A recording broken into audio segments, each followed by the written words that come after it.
Well, on that note of Pompeo, Trump potentially coming into office, all the polls today are showing completely neck and neck race. We have no idea who the favorite is. So maybe they'll have to go to the courts. Well, there's a trickle of news that we should get ready for a night where the results won't be in, and we'll just have to wait for the mail-in ballots, and that will be great. That'll be another great moment for American democracy. But Donald Trump and people around him are hyping up the notion that it's actually Iran that wants Donald Trump assassinated. Donald Trump said the following: big threats on my life by Iran. The entire U.S. military is watching and waiting. Moves were already made by Iran that didn't work out, but they will try again. I don't know what he's referring to there. Not a good situation for anyone. Blah, blah, blah. Thank you to Congress for approving more money for the Secret Service. Nice to see Republicans get together on something. An attack on a former president is a death wish for the attacker. So what's going on here?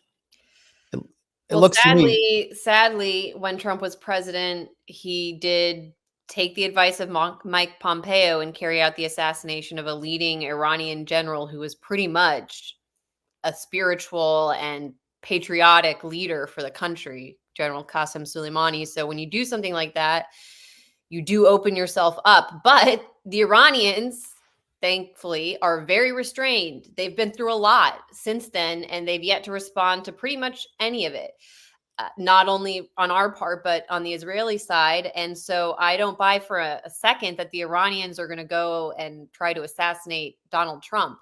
I think the last thing they want right now is war. They know that their country would be destroyed. It's not even just a question of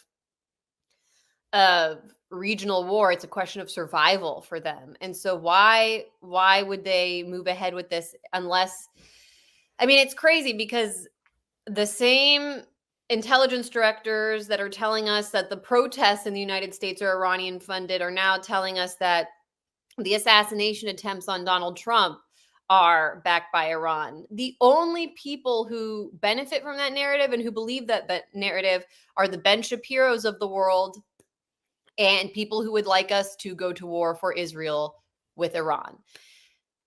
It makes it pretty clear to me who has an interest in that way than to carry out an assassination on the president, and who would even have the capacity to do so. And it's not Iran. It's it's a monster that we can't even identify. These people. Well, we can identify it. Of our government. It's called Miriam Adelson. She's promised Trump $100 million. And so big threats on my life by Iran is really big donations to my campaign by Miriam Adelson and Israeli cutouts.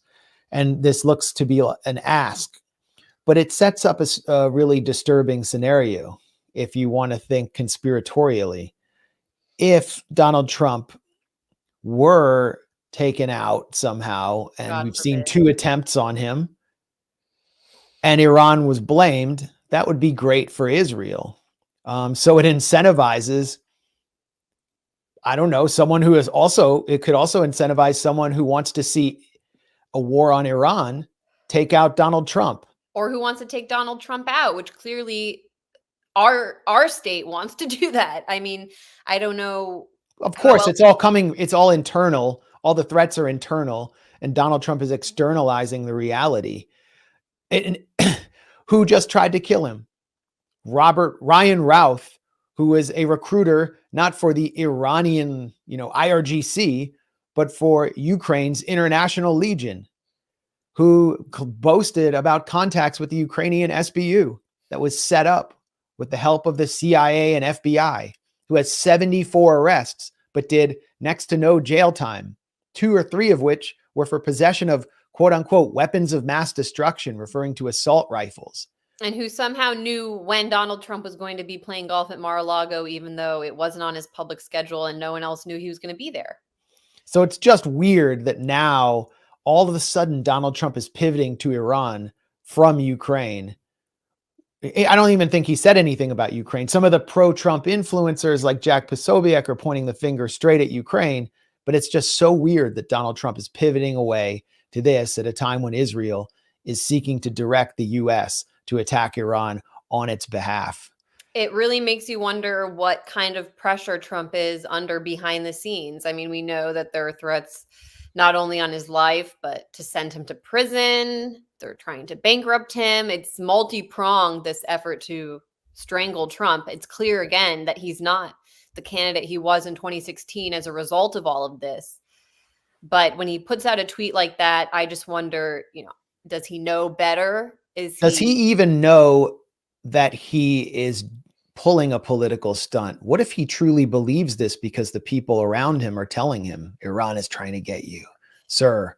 It's Iran, and he started to believe it, just as he believed photographs that Ivanka Trump showed him of children who supposedly were killed in a Syrian chemical weapons attack, which led him to authorize strikes on Syria after an obvious false flag event, as the OPCW initial inspection team confirmed, or the photographs that Gina Haspel, former CIA director, showed him after the Skripal poisonings, where she showed him dead ducks, urging him to authorize more harsh sanctions on Russia and to cancel negotiations with Putin over the International Nuclear Forces Agreement. Trump has proven himself to be easily manipulated, and I think his mind is a lot less acute than it was before. This demonstrates what a dangerous situation